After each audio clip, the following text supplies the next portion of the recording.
Šiandien griausime vieną mitą. Facebooko puslapis duoda tik tai 10% pasiekimumą organinį. Jūsų neriboja algoritmai. Viskas, jeigu jūsų turinys bus įdomus, jisai bus parodytas. Ir nesvarbu, kiek jūs turit sekėjų. Paimkime mano Facebooko puslapis Jūrinis akvariumas, galite Facebook'e surasti ir TikTok'e. Šiemet paskelbiau 2 video šiais metais. 145 000 peržiūrų. Followeriams parodė tik tai 7%. 92 Facebookas rodo, taip. Ta patį pastebėjau, kodėl pradėjau dėti nuotraukas. Jos dar geriau surenka peržiūrų negu video, ten paprasčiau, nereikia tiek daug darbo įdėti. Tai nuotraukos ir video eina be proto gerai.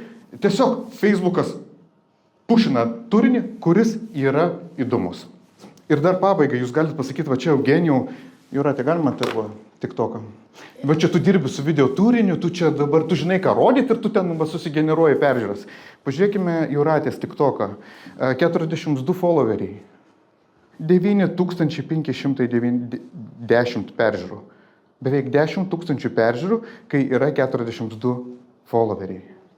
Nieko followeriai nelėmė. Tai yra puikybė ženklas mums patiems ir savo draugams parodyti, kad kokie mes esam faini. Ir mes nežinome, kaip veikia algoritmas. Jie turi savo formulę, kaip skaičiuoti. Kiek turi būti laikų, kiek turi būti įsitraukimo. Ir kiekvienas, kuris jums sakys, bet turi žiūrėti tiek arba surinkit 30 laikų, jisai meluos. Mes blefuojam. Čia yra horoskopai.